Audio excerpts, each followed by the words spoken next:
Hello everyone, hope you are doing well. अच्छे से पढ़ाई कर रहे होगे, सवाल लगा रहे होगे और प्रैक्टिस आपका बहुत जबरदस्त तरीके से चल रहा होगा। इस प्रैक्टिस के सीरीज को आगे बढ़ाते हुए हम लोग आज इसे थोड़ा कुछ और परफेक्शन की तरफ चलते हैं और हम लोग कर रहे हैं ग्राफ।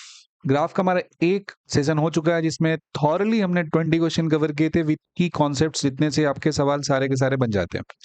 आज उसी ग्राफ के सेक्शन में थोड़े से थ्योरी भी कवर करेंगे हम, और साथ ही साथ हम लोग कुछ कॉन्सेप्चुअल क्वेश्चन है उसे आज कंप्लीट करेंगे, और इसके बाद आपका ग्राफिकल पोर्शन से जो भी आने वाला क्वेश्चन होगा सारे के सारे क्वेश्चन आप बहुत ही आसानी से आंसर कर पाओगे। तो चलिए स्टार्ट करते हैं, सवाल से शुरू करते हैं। बिकॉज हमारा मोटिव, बिकॉज ये सीरीज सिर्फ और सिर्फ ड्रॉपर स्टूडेंट्स के लिए है and this is very very important for them कि वो अपने समय का सही इस्तेमाल करके सही अमाउंट में क्वेश्चन है उसे सॉल्व करें। आज का पहला सवाल दिया है जिसमें कह रहा है कि a lift starts from rest, it acceleration is plotted against time, when it comes to rest its height above starting point. Height from starting point का मतलब हुआ कि नीचे से चलना शुरू किया तो कितना ऊपर तक जा रहा है, मीन कितना डिस्टेंस वो कवर किया। और आपके पास एक ग्राफ दिया है, इसी का यूज करके इस पूरे सीन को एनालाइज करना है, इसके अलावा कुछ भी नहीं दिया है। तो ग्राफ के फॉर्म में डिस्टेंस निकालना कैसे करेंगे? मतलब बहुत सिंपल सी बात है। ये जो सिचुएशन दिया है ना, इसको एक लाइन पे प्लॉट करके जरा देखें। कोई सीन होगा जो यहाँ से स्टार्ट हुआ, यहाँ तक चला होगा, फिर कांस्टेंट जीरो एक्सेलरेशन, फिर यहाँ पे कांस्टेंट एक्सेलरेशन से चला। जैसे मान लीजिए ए से बी चला है, एक्सेलरेशन दिया है यहाँ पे, कितना दिया है? This acceleration is 2 metre per second square. B से सी चला है तो इसमें एक्सेलरेशन का वैल्यू कितना हो जा रहा है? जीरो हो जा रहा है। एंड सी से डी अगर चलते हैं जिसमें एक्सेलरेशन का वैल्यू कितना हो जा रहा है? -2 मीटर पर सेकेंड स्क्वायर आ रहा है। अगर इस ग्राफ को हम सही से एनालाइज करते हैं तो यही इन्फॉर्मेशन हमारा यहाँ से मिल जा रहा है। 0 to 4 सेकेंड जो ये पहला हो रहा है, कहानी हो रहा है टी बराबर 0 से, बी पॉइंट है टी बराबर 4 सेकेंड है, सी पॉइंट है टी बराबर 8 सेकेंड है, एंड डी पॉइंट जो दिया है टी इक्वल्स टू 12 सेकेंड दिया है। तो 0 to 4 सेकेंड तक एक्सेलरेशन 2 मीटर पर सेकेंड है, एंड स्टार्टिंग फ्रॉम रेस्ट दिया है, यानी कि इनिशियल वेलोसिटी 0 दिया है। बी टू सी जो मेरा दिया हुआ है वो कैसा दिया है? तो ये कांस्टेंट वेलोसिटी दिया है। एंड सी टू डी का जो सीन दिया हुआ है ये मेरा दिया है, ये कांस्टेंट रिटार्डेशन से चलता जा रहा है। इसे बनाने के लिए दो अप्रोच आप यूज कर सकते हो। इधर आप ग्राफ प्लॉट कर सकते हो, या फिर आप क्या कर सकते हो, आप एक और काम कर सकते हो, बहुत ही बेहतरीन सा काम, वो होता है इक्वेशन का सॉल्व करके। लेकिन अगर ग्राफ प्लॉट कर पाते हो ना तो आप मजा आ जाएगा, इसमें सवाल बहुत ही जल्दी आप बना पाओगे। तो let's try this with the help of a graph. अगर ये देखना पड़ता है हमें सिचुएशन की, क्या हमारा ग्राफ वहां पे सुटेबल हो रहा है और ग्राफ प्लॉट करने में कोई परेशानी तो नहीं हो रही है। ये हमारे पास वेलोसिटी टाइम ग्राफ है। तो पहले केस में एक्सेलरेशन कांस्टेंट एक्सेलरेशन का मतलब ग्राफ कैसा होता है? स्ट्रेट लाइन होता है। इसके बाद ये चलता कैसे है? कांस्टेंट वेलोसिटी से चलता है, एंड देन इसका जो वेलोसिटी होता है डिक्रीज होकर कितना हो जाता है? जीरो हो जाता है। देन इसका वेलोसिटी डिक्रीज होकर जीरो हो जाता है। ये आपका पूरा का पूरा ग्राफ है, वो प्लॉट हो जाता है। ये वो पॉइंट है जिसे कहते हैं हम लोग मैक्सिमम वेलोसिटी के नाम से जानते हैं। ये देखो जीरो दिया है यहाँ पे। ये जो टाइम दिया है कितना दिया है? 2 सेकेंड दिया है। ये दो नहीं दिया, एक्चुअली 4 सेकेंड दिया है। ये टाइम कितना दिया? 8 दिया है। और ये टाइम कितना दिया है? 12 दिया हुआ है। All time are given in second. अगर मैं वेलोसिटी निकाल लूं तो अपना काम हो जाएगा। यहाँ बोला है कि ये वाला पोर्शन, यानी कि एक्सेलरेशन का value 2 metre per second square दिया है। इसका मतलब क्या होता है कि ये जो लाइन दिया है, इस लाइन का स्लोप कितना दिया है? 2 metre per second square. Slope निकालोगे तो स्लोप का वैल्यू परपेंडिकुलर डिवाइडेड बाई कितना हो जाता है? बेस हो जाता है। स्लोप का मतलब tan थीटा होता है, यानी कि परपेंडिकुलर वी नॉट हो गया और बेस का वैल्यू कितना हो जाएगा? 4 हो जाएगा। और ये वैल्यू कितने के बराबर है? 2। तो वी नॉट का वैल्यू होगा 4 टू जा 8 मीटर पर सेकेंड हो जाएगा, और ये मेरा मैक्सिमम वेलोसिटी का वैल्यू आ जाएगा। एंड जैसे ही मुझे मैक्सिमम वेलोसिटी का वैल्यू मिल गया तो डिस्टेंस ट्रेवल का वैल्यू होता है हाफ इंटू, ये पूरा का पूरा जो रीजन बन जा रहा है कि एक ट्रापीजियम जैसा फिगर बनता हुआ नजर आ रहा है। ट्रापीजियम का एरिया होता है half into sum of parallel side. Parallel side में एक साइड इसका यहाँ से यहाँ तक होता है, यानी कि वैल्यू हो जाएगा 12, और दूसरा हो जाएगा यहाँ से यहाँ तक का, यानी कि 4 से चल के 8 तक जाओगे तो कितना हो जाएगा? 4 हो जाएगा। तो हाफ इंटू 12 प्लस 4 हो गया, और इन दोनों के बीच का डिस्टेंस वी नॉट यानी कितना हो जा रहा है? 8 हो जा रहा है। 2 से 8 कर दोगे 4 टाइम्स हो जाएगा, 12 और 4 जोड़ने पे 16 होता है। 4 से मल्टीप्लाई कर दोगे तो कितना आंसर आ जाएगा? 64 मीटर आ जाएगा।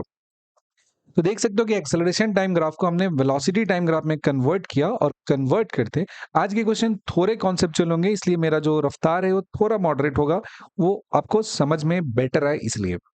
ये जो हमारा एक्सेलरेशन टाइम ग्राफ दिया था, उससे हमने वेलोसिटी टाइम ग्राफ प्लॉट किया, और मेरे पास ये अंडरस्टैंडिंग है कि वेलोसिटी टाइम ग्राफ का जो स्लोप होता है वही तो एक्सेलरेशन होता है। तो हमने जो स्लोप है उसका यूज किया एक्सेलरेशन टाइम ग्राफ यहाँ पे जो दिया था उसका आइडिया लेके, और जैसे ही वेलोसिटी टाइम ग्राफ मिल गया तो हमें पता है कि डिस्टेंस ट्रेवल जो होगा मेरा, क्योंकि पूरा का पूरा ग्राफ ऊपर बना हुआ है, तो सीधा एरिया निकाल दोगे और वही एरिया क्या हो जाएगा मेरा, डिस्टेंस का यहाँ वैल्यू हो जाएगा। तो उम्मीद करते हैं बात आपको समझ में आ गई होगी। 64 मीटर इसका आंसर होगा। नेक्स्ट क्वेश्चन है मेरे पास एक, देखो कुछ सवाल आसान होते हैं, उनके लैंग्वेज होते हैं ना वो डिफिकल्ट उन्हें बनाते हैं, तो आप लैंग्वेज को अच्छे तरीके से समझने की कोशिश करेंगे तो आपको कभी ये परेशानी नहीं आएगी। बोला है कि a graph describes an airplane acceleration during it take off, airplane velocity when it lifts off at t equals to 20 second. मान लो कोई भी एरोप्लेन चलना शुरू करता है तो इनिशियल वेलोसिटी कितना हो जाता है, उसका 0 हो जाता है, और जो लिफ्ट ऑफ किया ग्राउंड से चल दिया तो फाइनल वेलोसिटी कुछ होगा इस जगह पे, ये मुझे निकालना है। मेरे पास कॉन्सेप्ट होता है कि चेंज इन वेलोसिटी यानी कि फाइनल माइनस इनिशियल बराबर क्या हो जाता है, ये लॉजिकली होता है area of acceleration time graph होता है। एटी ग्राफ का एरिया जो निकालोगे ये क्या हो जाता है, ये मेरा चेंज इन वेलोसिटी होता है। फाइनल मुझे निकालना है, इनिशियल कितना हो गया 0, इस पूरे का एरिया निकालना है मुझे, तो एरिया का वैल्यू जब आप निकालने जाते हो तो यहाँ पे इस एरिया को ट्रापेजियम कर लो और इसे रेक्टेंगल कर लो। ट्रापेजियम का एरिया हो जाएगा half into sum of parallel side, इसके एक साइड कितना दिया हुआ है 3 दिया है, प्लस दूसरा साइड कितना दिया है 5 दे रखा है, तो हाफ इंटू 3 प्लस 5 हो जाएगा, इंटू इनके बीच का डिस्टेंस कितना हो जाएगा 10 हो जाएगा, प्लस ये रेक्टेंगल कितना हो जाएगा 10 से 20 चले जाएंगे तो कितना हो जाएगा 10 हो जाएगा, और ये हाइट कितना हो जाएगा, तो हाइट हो जाएगा 5, हाइट का वैल्यू क्या हो जाएगा, दिस इज इक्वल्स टू 5, यहाँ से हाइट का वैल्यू 5 मेरा आ गया। नाउ लेट्स सॉल्व दिस, कितना हो जाएगा 2 से 10 हो जाएगा, 5 टाइम्स हो जाएगा, 3 प्लस 5 हो जाएगा 8 इंटू में 5 प्लस 10 इंटू 5 हो जाएगा 50, 8 5 हो जाएगा 40, और ये हो जाएगा 50, दोनों को ऐड कर दोगे तो वैल्यू आ जाएगा 90 मीटर पर सेकेंड। क्योंकि इनिशियल 0 था तो जो वेलोसिटी फाइनल आया यही तो वेलोसिटी होगा at the time of take off, जिस वक्त ये आपका ये प्लेन ग्राउंड को छोड़ के हवा में जाएगा उस समय इसका वेलोसिटी का वैल्यू कितना हो जाएगा, तो ये वैल्यू मेरा 90 मीटर पर सेकेंड हो जाएगा, और इसी रफ्तार से आपका एरोप्लेन होगा और टेक ऑफ करेगा। लैंग्वेज से घबराना नहीं है, आराम से पढ़ना है, और बेसिक जो कॉन्सेप्ट्स है उस पे आपको फेथ रखना है कि एक्सेलरेशन टाइम ग्राफ दिया हुआ है, इसका एरिया मुझे चेंज इन वेलोसिटी ही देगा। क्लियर होना चाहिए। आगे बढ़ते हैं अगले पॉइंट की तरफ। थर्ड नंबर क्वेश्चन है, ये भी थोड़ा सा अच्छा सवाल है।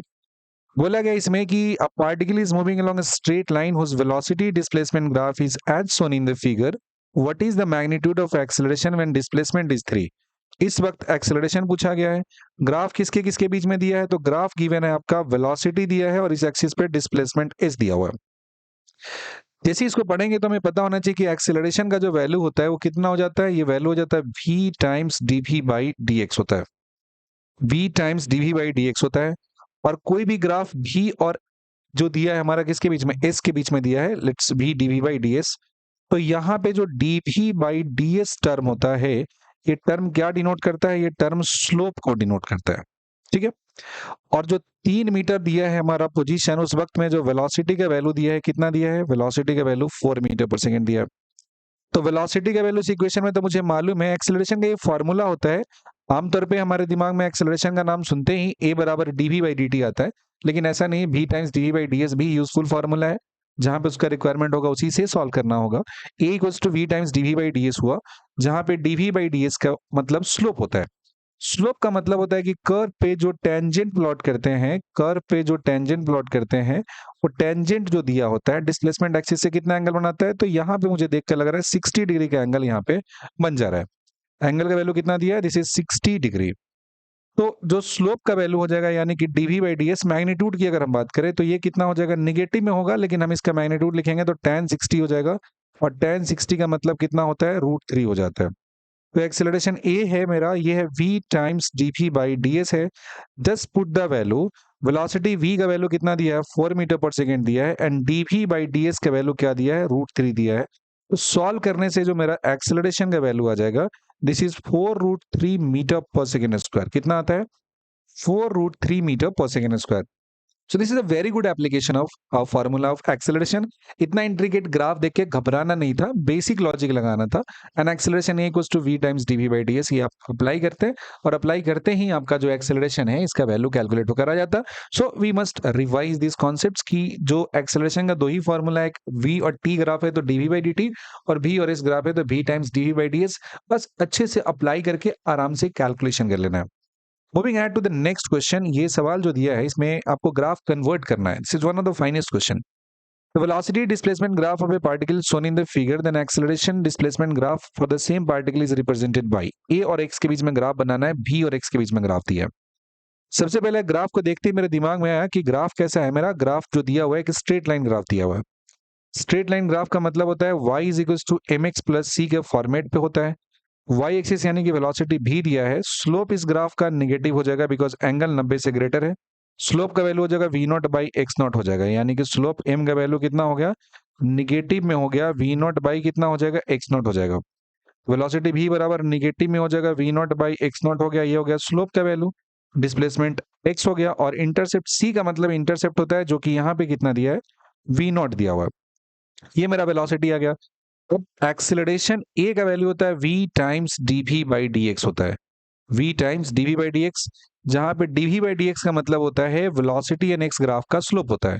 सो सबके वैल्यू को आराम से पुट कर दो तो वेलोसिटी का वैल्यू हो जाएगा v not by x not हो जाएगा इनटू डिस्प्लेसमेंट x हो जाएगा, प्लस में हो जाएगा v not and dv by D not, यानी कि स्लोप का वैल्यू क्या हो जाएगा, तो ये वैल्यू हो जाएगा minus v not by x not हो जाएगा। मल्टीप्लाई करोगे तो माइनस माइनस प्लस हो जाएगा, और ये वैल्यू हो जाएगा v not by x not है, इसका क्या हो जाएगा, स्क्वायर हो जाएगा, और ये x हो जाएगा, और ये से मल्टीप्लाई हो जाएगा तो माइनस में हो जाएगा v नॉट स्क्वायर बाई क्या हो जाएगा, एक्स नॉट हो जाएगा, और ये एक्सेलरेशन ही हो जाएगा। इक्वेशन लिखते हैं तो y बराबर क्या हो जाता है, mx प्लस c हो जाता है। और कंपेयर करेंगे तो m के जगह पे जो मेरा टर्म दिया है ये v not by x not का स्क्वायर दिया हुआ है, और स्क्वायर कभी निगेटिव नहीं होता है, यानी कि जो टर्म दिया है वो कैसा है, पॉजिटिव दिया है। वहीं पे इंटरसेप्ट c जो दिया है मेरा वो कितना दिया है, this is v not square by x not दिया है, यानी कि ये जो टर्म मेरा आ गया निगेटिव आ गया। मतलब मेरा जो ग्राफ होगा वो ऐसा होगा जिसका स्लोप पॉजिटिव होगा। मेरा जो कर्व प्लॉट हो रहा है उसका स्लोप का वैल्यू कैसा हो जा रहा है, दिस इज पॉजिटिव, और वहीं पे जो इंटरसेप्ट हो जा रहा है इस कर्व का, इस इंटरसेप्ट का वैल्यू कैसा है, तो ये नेगेटिव हो जा रहा है। दो चीजें हो रही है यहाँ पे, स्लोप पॉजिटिव है, इंटरसेप्ट नेगेटिव है। तो स्लोप पॉजिटिव और इंटरसेप्ट नेगेटिव अब देखेंगे तो सिर्फ और सिर्फ यही एक लाइन यहाँ पे बन जा रहा है जो कि यहाँ पे कट कर रहा है निगेटिव वाले एक्सिस पे। एक्सेलरेशन वर्सेस टाइम जो पोजीशन का ग्राफ दिया है इसमें एक्सेलरेशन के नीचे में ही कट कर रहा है। देखो इसमें तो एक्सेलरेशन कांस्टेंट दिया होगा नहीं, ये ऊपर में कट किया होगा नहीं, अगेन ये कांस्टेंट दिया होगा नहीं, तब ऐसे भी एलिमिनेट कर सकते हो। लेकिन कंप्लीट सॉल्यूशन का मतलब ये होता है कि इसका जो एक्सेलरेशन का वैल्यू दिया है वो निगेटिव एक्सिस पे कट कर रहा है, इसका इंटरसेप्ट तो माइनस में नीचे यहाँ पे कट किया, और ये जो ग्राफ है ये लेस देन 90 डिग्री का एंगल बना रहा है, इसका मतलब स्लोप कैसा है, पॉजिटिव है। और यही दो चीज यहाँ पे हो रहा था, इसका मतलब इसका आंसर ऑप्शन नंबर सी होगा। तो एक ग्राफ से दूसरे ग्राफ में प्लॉट करने के लिए सबसे पहला बात ये देखना है कि हम उन दोनों चीज को रिलेट किस तरीके से कर पाते हैं।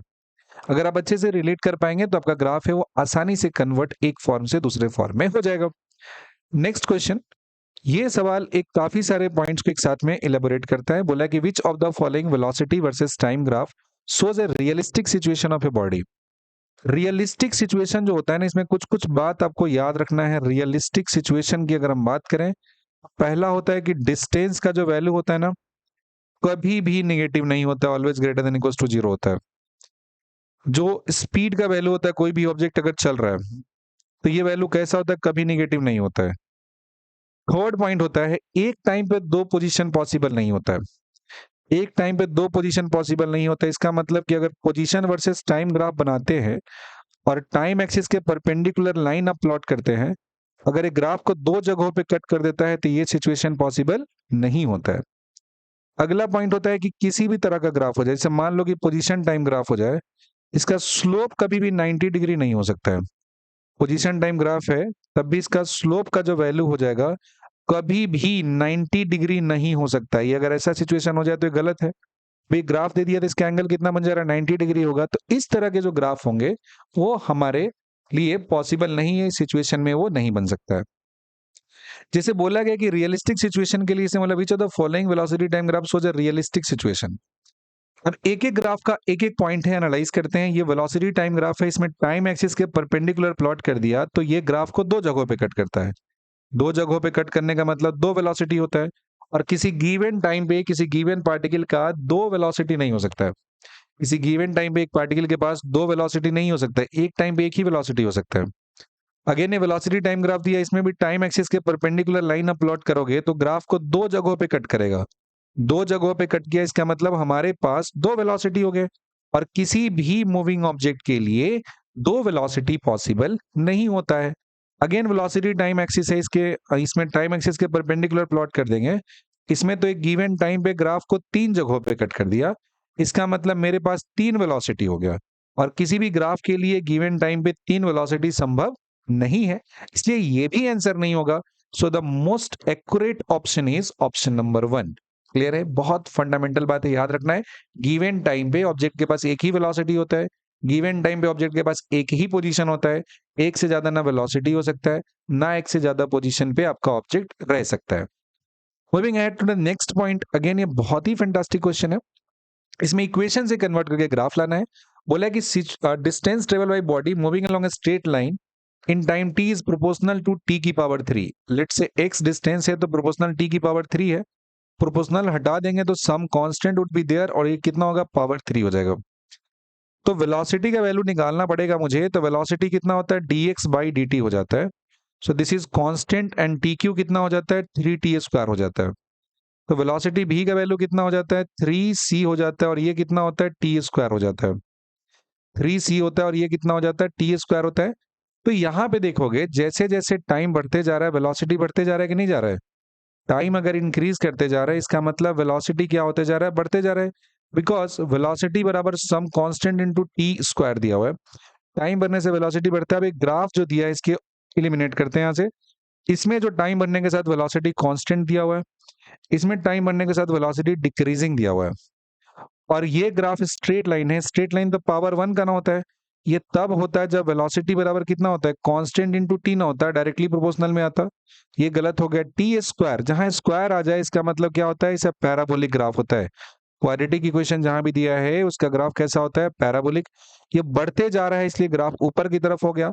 अगर टाइम के साथ ये घटता अगर, तो ग्राफ कैसा हो जाता है? ऐसा नीचे की तरफ हो जाता है, लेकिन ये हमारा दिया नहीं। मान लो इनकेस आपसे पूछा जाए, तो टाइम के साथ वेलोसिटी बढ़ते जा रहा है, मतलब ये अपवर्ड सेंस का ग्राफ यहाँ पे हो जाएगा।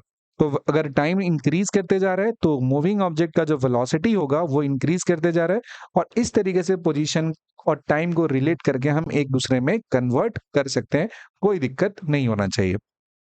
Moving ahead to the next point in the next question, ये कहता है कि car starts from rest, moves with a constant acceleration alpha for some time, then retards uniformly at rate beta and finally comes to rest. If total time of motion is t, then draw the velocity time graph. Velocity time graph बनाना बहुत आसान है, क्योंकि इसमें acceleration कैसा दिया है? Constant दिया है। रिटार्डेशन भी कैसा दे रखा है? हमारा कांस्टेंट दे रखा है। एक एक्सिस पे वेलोसिटी और दूसरे पे क्या बना लेते हैं? टाइम बना लेते हैं। अब यहाँ पे जो ग्राफ होगा, ग्राफ कुछ ऐसा हो जाएगा ऊपर की तरफ, और ये गया इंक्रीज करता हुआ, फिर डिक्रीज हो गया, वेलोसिटी जीरो हो गया। वेलोसिटी इसका कांस्टेंट रेट से इंक्रीज हुआ है, फिर डिक्रीज होता होता कितना हो गया? जीरो हो गया। हमने ऐसा मान लिया कि जो इंक्रीज होने का टाइम है कितना हो रहा है? t1 हो जा रहा है, और जो डिक्रीज होने का टाइम हो रहा है जिसमें रेस्ट में आ जा रहा है t2 हो जा रहा है। टोटल टाइम इसका t दिया है, और ये मान लिया वेलोसिटी इसका मैक्सिमम दिया, दैट इज द v0। ये मुझे पता है। ये हमारे फर्स्ट पार्ट का आंसर हो गया यहाँ पे। सेकेंड पार्ट निकालना बहुत आसान है। इसको मान लो a, इसे मान लो अब b, इसे मान लो c। बोला है कि एक्सेलरेट अल्फा से कर रहा है और डिसेलरेट बीटा से कर रहा है। एक्सेलरेट अल्फा से कर रहा है, डिसेलरेट बीटा से कर रहा है। एक्सेलरेशन होता है लाइन ए बी का स्लोप होता है। आई मीन अल्फा जो यहाँ पे दिया होगा ये क्या हो जाएगा? Alpha is basically slope of line A B. अब लाइन ए बी का स्लोप हो गया, यानी कि अल्फा का वैल्यू कितना हो जाएगा? वेलोसिटी वी नॉट हो जाएगा, टाइम हो जाएगा t1, यानी कि यहां से t1 का वैल्यू मेरा आ जाएगा v naught by alpha. Again beta का वैल्यू कैलकुलेट करते हैं, तो बीटा का वैल्यू होता है slope of line A B के बाद बीसी हो जाता है, यानी कि जो बीटा दिया हुआ है ये कितना हो जाएगा? स्लोप का वैल्यू tan थीटा, यानी कि परपेंडिकुलर ये हो जाएगा और बेस वाला पोर्शन ये हो जाएगा, यानी कि वी नॉट बाई कितना हो जाएगा? t2 हो जाएगा। यहां से आप T2 का वैल्यू निकालोगे तो वैल्यू हो जाएगा V0/बीटा हो जाएगा। Let's solve the second part of this question. Second part में कहता है कि जो इसका मैक्सिमम वेलोसिटी है वो निकाल कर बताओ आप। एक बात बताएं जरा, आपकी टोटल टाइम t लग रहा है, यानी कि दोनों टाइम t1 प्लस t2 का सम कितना हो जाएगा? t हो जाएगा। t1 का वैल्यू दिया है V0/अल्फा दिया है, और t2 का वैल्यू दिया है V0/बीटा दिया हुआ है। ये वैल्यू कितने के बराबर है? t के बराबर है। तो V0 यहाँ से कॉमन करते हैं तो ये वैल्यू 1/अल्फा होता है प्लस 1/बीटा होता है, and this is equals to t। ये वैल्यू हो गया V0 और ये है alpha plus beta divided by alpha beta, बराबर में कितना हो जाएगा? t हो जाएगा। So the value of V0 कितना है? This is alpha beta divided by alpha plus beta into में टाइम क्या हो जाएगा? t हो जाएगा। तो यहां से मैक्सिमम वेलोसिटी का वैल्यू है, ये निकल गया। यही तो पूछा गया था ना। थर्ड पार्ट में बोला है कि बताओ कि टोटल डिस्टेंस कितना चलेगा। टोटल डिस्टेंस आते ही मेरे दिमाग में आना चाहिए कि डिस्टेंस का वैल्यू हो जाएगा, अगर वेलोसिटी टाइम ग्राफ दिया है तो ये किसके बराबर हो जाएगा? उसके एरिया के बराबर हो जाएगा। एंड एरिया का वैल्यू कितना होता है? हाफ इंटू बेस कितना हो जा रहा है? टोटल टाइम t हो जा रहा है, और हाइट कितना हो जा रहा है? V0 हो जा रहा है। लेट्स पुट दिस वैल्यू, तो हाफ इंटू टी हो गया, और V0 का वैल्यू हो जाएगा अल्फा बीटा t हो जाएगा, डिवाइडेड बाई क्या हो जाएगा? अल्फा प्लस बीटा हो जाएगा। सो डिस्टेंस s का वैल्यू कितना हो जाएगा? Alpha beta divided by twice of alpha plus beta हो जाएगा, और ये कितना हो जाएगा? टी स्क्वायर होगा कि नहीं होगा? So from here you will get the value of distance travel by the particle. कितना ये पूरे पीरियड में डिस्टेंस चला है हमने ये कैलकुलेट कर लिया। अच्छे से समझ में आ जाना चाहिए, बहुत अच्छा क्वेश्चन था। The next question says that, ये बहुत ही बेहतरीन कैटेगरी का क्वेश्चन है। क्वेश्चन 8 को आई वुड रिकमेंड कि आप पॉज करके खुद से अटेम्प्ट कीजिए, और आंसर मिल जाएगा तो आपको बहुत अच्छा लगेगा। बोला particle starts from rest, moves along a straight line, cover distance s with constant acceleration. सबसे पहला, then cover distance 2s with a constant speed, and then distance 3s with a uniform retardation, and finally comes at rest. Then find out the ratio of average velocity to the maximum velocity. जैसे ही ये situation आया मेरे दिमाग में तो click किया कि इसका ग्राफ बना लो, काम आसान हो जाएगा। इधर वेलोसिटी इधर टाइम। पहले कांस्टेंट एक्सेलरेशन से अपने स्पीड को बढ़ाया, फिर इसके बाद कांस्टेंट वेलोसिटी से चला, एंड देन कांस्टेंट रिटार्डेशन के साथ चलते चलते कहां पे आ गया? रेस्ट में आ गया। ये पूरा का पूरा सीन दिया हुआ है। अब सवाल में बोला गया है कि इसका मैक्सिमम वेलोसिटी कितना है? लेट्स से V0 हो जाएगा, एंड एवरेज वेलोसिटी जो दिया है, मैक्सिमम वेलोसिटी एंड एवरेज, जो एवरेज एंड मैक्सिमम है ये आपको निकालना है। You have to calculate average velocity and divided by the maximum velocity, ये आपको निकालना है। Let's say the maximum velocity is V0 और यू राइट इट Vmax, ऐसा दिया हुआ है। देखो सवाल में बस इतना बात बोला है कि पहले डिस्टेंस कितना चलता है? s चलता है, दूसरे केस में डिस्टेंस 2s चलता है, और तीसरे केस में डिस्टेंस कितना चलता है? 3s चलता है। मान लिया कि पहले केस में चलने का जो टाइम लगा वो कितना है? t1 दिया हुआ है। दूसरे केस में चलने का जो टाइम लगा वो कितना दिया है? t2 दिया हुआ है। और तीसरे केस में चलने का जो टाइम लग रहा है वो कितना दिया है? t3 लग रहा है। This is t1, t2 and t3 है, ये टाइम का वैल्यू गिवन है। Now we need the average velocity and the maximum velocity. बहुत छोटी सी बात है, आई डोंट नो तुम्हारे दिमाग में ये बात आ पा रहा है या नहीं आ पा रहा है। ये जो वेलोसिटी टाइम ग्राफ दिया है इसका एरिया क्या देता है? एरिया डिस्टेंस का वैल्यू देता है क्या? एरिया का जो वैल्यू होता है, एरिया क्या देता है मेरे को? एरिया डिस्टेंस देता है ना। यानी कि पहले केस में जो डिस्टेंस का वैल्यू, एरिया का वैल्यू लिखेंगे वो कितना हो जाएगा? हाफ हो जाएगा, बेस हो जाएगा t1, एंड मैक्सिमम वेलोसिटी हो गया Vmax। बराबर में डिस्टेंस कितना दिया? s दिया है ना। तो यहां से t1 का वैल्यू लिखेंगे तो this is equal to 2s divided by क्या हो जाएगा? Vmax हो जाएगा। सेकेंड केस में देखोगे तो अब ये रेक्टेंगल जैसा बन रहा है, तो इसका एरिया क्या हो जाएगा? तो एरिया का वैल्यू हो जाएगा वेलोसिटी का मैक्सिमम वैल्यू इनटू में बेस कितना हो जाएगा? t2 हो जाएगा, and this is equal to displacement 2s। तो यहां से जो मेरा टाइम t2 है ये वैल्यू आ जाएगा 2s divided by velocity maximum हो जाएगा। थर्ड जो पार्ट आता है ट्रायंगल बन जा रहा है, यानी कि हाफ इंटू बेस का वैल्यू क्या है? t3 दिया है, और हाइट का वैल्यू दिया है Vmax, और ये वैल्यू कितना हो जा रहा है? तो वैल्यू हो जा रहा है 3s हो जा रहा है। तो यहां से टाइम t3 अगर मैं निकालूं तो 3 2 जा 6s डिवाइडेड बाई कितना हो जाएगा? Vmax हो जाएगा। So now we have the time interval in each case. पहले केस में टाइम कितना लगा है मैंने निकाल लिया, दूसरे केस में टाइम कितना लगा मैंने निकाल लिया, तीसरे केस में टाइम कितना लगा मैंने निकाल लिया। अब बताएं जरा कि जो मेरा एवरेज वेलोसिटी होता है कितने के बराबर होता है? तो total distance by total time होता है ना ये। टोटल डिस्टेंस कितना हो जाएगा, तो ये वैल्यू हो जाएगा, पहले केस में s चला, दूसरे केस में 2s चला, तीसरे केस में 3s चला। टाइम टेकन लिखेंगे, पहले केस का वैल्यू कितना दिया है, 2s बाई v मैक्स दिया हुआ है। दूसरे केस में कितना दिया है, तो ये वैल्यू भी दिया है 2s divided by v max दिया हुआ है। तीसरे केस में जो टाइम दिया है मेरा 6s divided by v max दिया हुआ है। ऊपर में हो जाएगा 3 और 3 6 1 2 3 3 3 कितना हो जाएगा 6 हो जाएगा, तो ऊपर में होगा 6s। नीचे में लिखोगे आप तो 2 2 4 और 6 कितना हो जाएगा 10s डिवाइडेड बाई कितना हो जाएगा, डिवाइडेड में हो गया v मैक्स का वैल्यू यहाँ पे आ जा रहा है। ठीक है, चलो यहां से s और s का वैल्यू कट कर देंगे, यहां राइट में लिखते हैं कि एवरेज वेलोसिटी बराबर कितना आ जाएगा 6 time v max divided by कैसा हो जा रहा है 10 हो जा रहा है, यानी कि वैल्यू 3 हो जाएगा और ये कितना हो जाएगा 5 हो जाएगा। So value of average velocity divided by maximum velocity का वैल्यू कितना आ जाएगा, इट्स 3/5। उम्मीद करते हैं बात बहुत अच्छे से समझ में आ गई होगी। It was a really really good question, बहुत अच्छा सवाल था। अगर आपने सवाल को बना लिया then I appreciate your knowledge कि आपके दिमाग में क्लिक कर गया। अगर नहीं किया, आपको ये सॉल्यूशन देखने के बाद समझ में आ गया, then do let me know. Moving ahead now, अब हम लोग बात करने वाले हैं कि जो स्टैंडर्ड इक्वेशन मेरे पास होता है उसके क्या क्या ग्राफ होते हैं। जैसे एक हमारा होता है v बराबर u प्लस एटी होता है। ये v बराबर u प्लस एटी से पहले थोड़ा बात करते हैं। जो मोशन होता है, मोशन मेरा दो तरह का होता है। मोशन दो तरह का होता है, एक मोशन होता है यूनिफॉर्म, दूसरा मोशन होता है non uniform.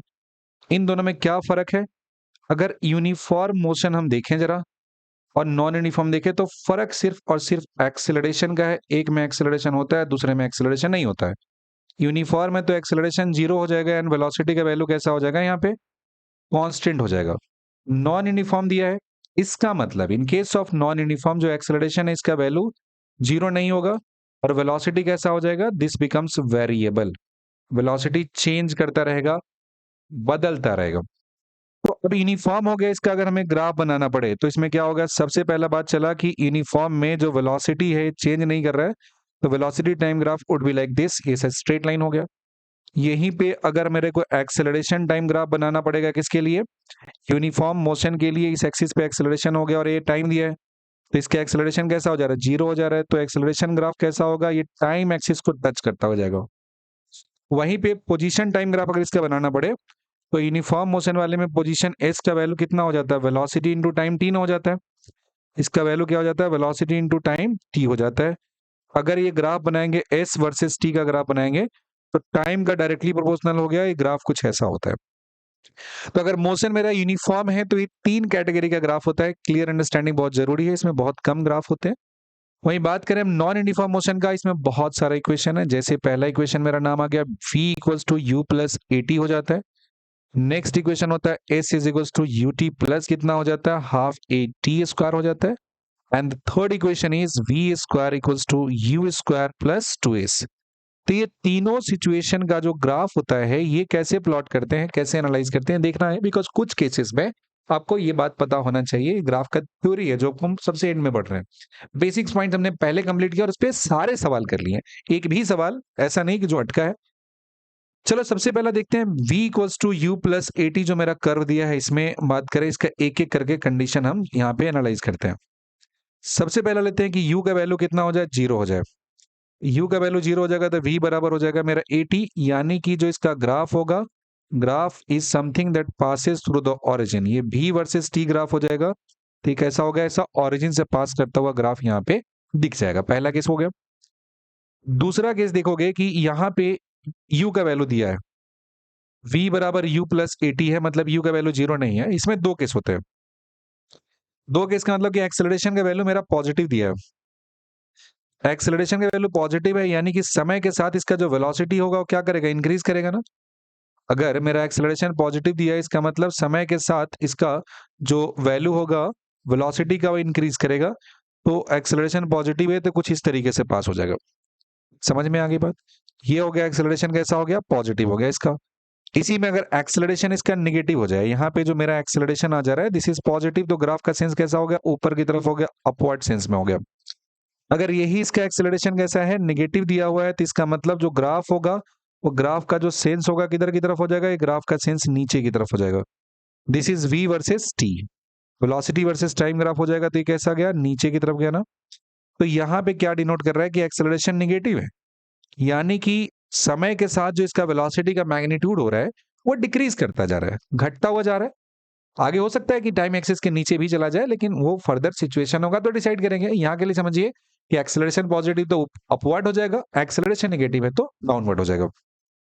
And the most important thing, कोई भी ऑब्जेक्ट अगर चलना स्टार्ट करता है, कोई भी ऑब्जेक्ट चलना शुरू करता है, ये ग्राफ कैसा दिया है, ये ग्राफ हम लोग पढ़ रहे हैं वेलोसिटी टाइम ग्राफ पढ़ रहे हैं। This is called the velocity time graph, this is velocity time. इसी से रिलेटेड अगर मेरे को स्पीड टाइम ग्राफ की बात करनी हो, अगर मेरे को स्पीड टाइम की ग्राफ बात करनी हो, तो स्पीड टाइम में क्या होता है, सिंपल सा एक छोटा सा लॉजिक है कि जो स्पीड का वैल्यू है ना वो कभी नेगेटिव नहीं हो सकता है, कभी भी टाइम एक्सिस के नीचे नहीं जा सकता है। स्पीड का वैल्यू हमेशा पॉजिटिव होता है, यानी कि टाइम एक्सिस के ऊपर हो जाएगा। अगर मेरा वेलोसिटी टाइम ग्राफ मान लो कि ऐसा दिया, किसी ऑब्जेक्ट को हमने ऊपर में थ्रो किया और उसका जो वेलोसिटी है वर्सेस टाइम है, वो ग्राफ कुछ ऐसा दिया है कि ग्राफ का कुछ हिस्सा टाइम एक्सिस के नीचे की तरफ जा रहा है, ऐसा जा रहा है। लेकिन स्पीड जब प्लॉट करेंगे तो in case of speed time graph, ये नीचे तो ग्राफ का हिस्सा जाएगा नहीं, ग्राफ का जो हिस्सा दिया है ये नीचे की तरफ हो जाएगा नहीं। देयर इज द स्पीड और यहाँ पे क्या हो गया, टाइम हो गया। तो ग्राफ का हिस्सा नीचे की तरफ नहीं जाएगा तो क्या करते हैं, इसमें जो ऊपर का हिस्सा है वो तो रखते हैं, और जो नीचे का हिस्सा है ना उसका टाइम एक्सिस में इमेज बना देते हैं। यानी कि जो वेलोसिटी टाइम ग्राफ का वो पोर्शन जो टाइम एक्सिस के बिलो था, उसका हमें क्या करना पड़ता है, उसका हमें इमेज बनाना पड़ता है। और जो इमेज बनाएंगे वही क्या दे देगा, वही देगा स्पीड टाइम ग्राफ। मतलब स्पीड ग्राफ टाइम ग्राफ का कोई भी पोर्शन टाइम एक्सिस के बिलो लाई नहीं करना चाहिए। ये इसका लॉजिक है, सिंपल सा लॉजिक है। क्लियर है। अब एक इक्वेशन है मेरा position time graph, s is equal to u t plus half a t square, ये इक्वेशन दिया हुआ है। इसमें अगर हम अज्यूम करें कि इफ u इक्वल्स टू 0, तो u का वैल्यू 0 दिया है और एक्सेलरेशन का वैल्यू अगर पॉजिटिव दिया है, इसका मतलब क्या हो जाएगा कि ग्राफ जो दिया हुआ है, एक्सेलरेशन पॉजिटिव तो समय के साथ वेलोसिटी बढ़ते जा रहा है, वेलोसिटी बढ़ते जा रहा है, इसका मतलब एस टी ग्राफ का स्लोप क्या होते जाएगा, इंक्रीज करते जाएगा ना। ये कब पॉसिबल है, जब एक्सेलरेशन ए का वैल्यू कैसा दिया है, पॉजिटिव दिया है। एक्सेलरेशन ए का वैल्यू पॉजिटिव दिया है, इसका मतलब इस केस में क्या हो जाता है कि इस केस में जो वेलोसिटी दिया हुआ है, this velocity is increasing with time, this velocity is increasing with time, time के साथ जो वेलोसिटी है वो इंक्रीज करता चला जा रहा है। इसका मतलब एक्सेलरेशन पॉजिटिव ये बढ़ते जा रहा है तो पार्टिकल स्पीड अप होते जा रहे हैं। जब भी ऐसा कर्व दिया रहे तो इसमें एक और बात दिमाग में आना चाहिए कि ऐसे कर्व का जो स्लोप होता है वो स्लोप इंक्रीजिंग होता है, जैसे जैसे समय बीतते जाएगा स्लोप का वैल्यू यहाँ पे बढ़ते जाएगा, ऊपर की तरफ जा रहा है तो स्लोप क्या होते जा रहा है, मेरा इंक्रीज होता जा रहा है। लेट्स अंडरस्टैंड दिस, क्लियर सी बात है। इसी केस में अगर कोई ऑब्जेक्ट चलता है और उसका एक्सेलरेशन क्या होता है, नेगेटिव होता है, इसमें मेरा एक्सेलरेशन पॉजिटिव दिया और कोई ऑब्जेक्ट अगर चलना शुरू करता, अगर उसका जो एक्सेलरेशन दिया हुआ है, एक्सेलरेशन का वैल्यू क्या हो जाता है, नेगेटिव हो जाता है, तो उस केस में जो डिस्प्लेसमेंट टाइम ग्राफ होता है, इसका ओरिएंटेशन किधर की तरफ होता है, इसका ओरिएंटेशन नीचे की तरफ होता है, समथिंग लाइक दिस, ये ऐसा होता है। अगर ऐसा दिया है इसका मतलब क्या होता है, इसमें होता है कि एक्सेलरेशन क्या है, इसका नेगेटिव दिया हुआ है। एक्सेलरेशन नेगेटिव है यानी कि जो इस ऑब्जेक्ट का वेलोसिटी दिया है, दिस वेलोसिटी इज डिक्रीजिंग, ये घटते जा रहा है। मतलब पार्टिकल क्या हो रहा है, स्लो डाउन हो रहा है, इसमें समय के साथ जिसका स्पीड है वो क्या होते जा रहा है, घटते जा रहा है।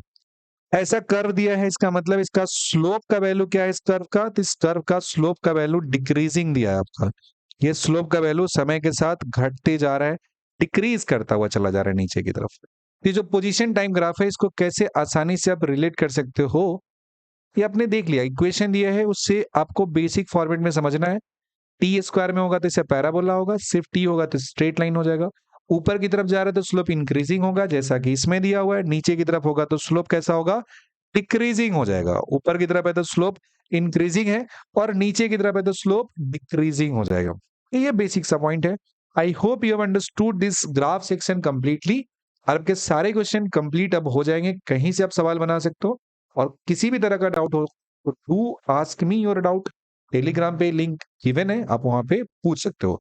तो अभी के लिए इतना ही करते हैं हम लोग, फिर आगे का जो टॉपिक होगा उसे हम लोग कंटिन्यू करेंगे और नेक्स्ट हमारा स्टार्ट होने वाला वर्टिकल मोशन शुरू होगा, जिसे हम लोग फिर से कवर करेंगे अच्छे तरीके से कंप्लीटली। और हमने बहुत थोड़े से शॉर्ट मतलब काफी शॉर्ट स्पैन ऑफ टाइम में जो हमारा चैप्टर है, वीकली चैप्टर हमारा जो मोरलेस बोला जाए तो कंप्लीट हो रहा है।